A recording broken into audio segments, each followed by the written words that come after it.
Shalom, salam sejahtera. Departemen Bakti Wanita Advent Uni Indonesia Kawasan Barat mempersembahkan Renungan Harian Wanita Kristen 2023 disusun oleh Ibu Ria Sinuraya. Senin 1 Mei dengan judul Viral Sedunia.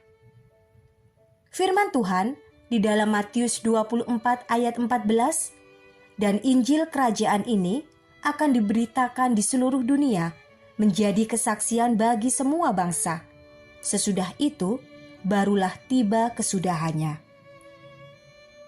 Pada tahun 2022, di bulan Juli, saya mencoba merekam suara lewat telepon genggam untuk membaca renungan harian dari buku renungan pagi yang saya simpan dari tahun-tahun yang sudah lewat dan yang baru saya beli di toko buku Kristen. Bacaan yang cukup singkat, berkisar antara 2,5 sampai 3,5 menit itu saya rekam langsung. Dan rekaman itu saya kirimkan kepada teman-teman yang saya rasa cukup akrab dan dekat, termasuk mereka yang belum mengenal kebenaran yang sejati.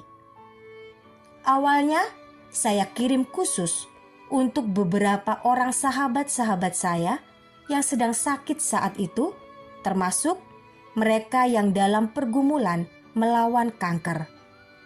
Saya berharap agar mereka dapat terhibur dan dikuatkan saat mendengar firman Tuhan melalui audio dari rekaman yang saya kirim itu.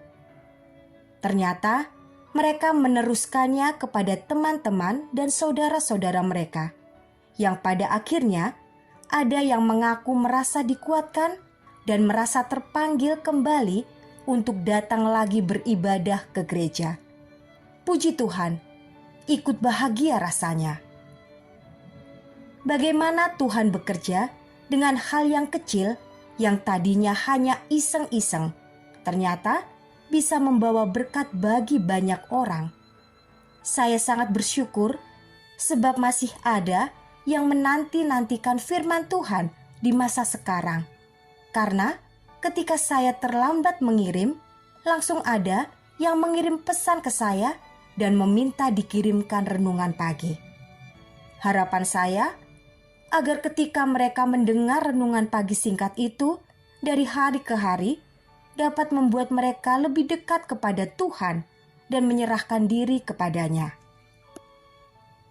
Untuk menjadi viral di media, sangat beragam sekali cara dan gaya yang dilakukan oleh manusia. Banyak yang bahkan tak tanggung-tanggung menggunakan cara yang beresiko tinggi hanya demi mendapatkan perhatian orang sebanyak-banyaknya. Yang mengenaskan adalah ketika kita menemukan informasi hoaks yang dipercayai banyak orang sehingga berpotensi melukai, menyesatkan, atau mengacaukan kehidupan seseorang atau orang banyak. Bertentangan dengan berita sukacita yang terdapat dalam ayat ini. Secara konsisten tertulis di dalam buku Alkitab dari lembar pertama hingga yang terakhir. Tidak ada lagi yang dapat menyangkalnya. Itulah Injil Kerajaan Allah yang akan disebarkan ke seluruh dunia, baru akan tiba kesudahan dunia ini. Kerajaan siapa yang disebutkan dalam Injil ini? Dunia yang telah jatuh dalam dosa untuk sementara berada dalam kekuasaan roh jahat, sehingga iblislah raja dunia gelap ini.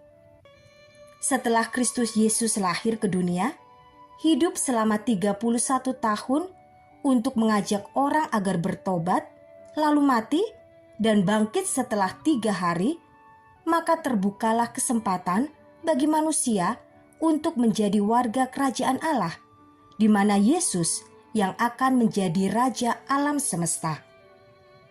Sahabat, jadilah saksi bagi Kristus, sama seperti kesaksian kita hari ini, di mana renungan singkat dari firman Tuhan dan peran Roh Kudus telah menobatkan orang kembali kepada Kristus. Tetaplah beritakan pengorbanannya dan janji kedatangannya yang kedua kali. Giatlah menceritakan kebaikannya dalam hidup Anda. Semua bangsa harus mendengarnya, bukan?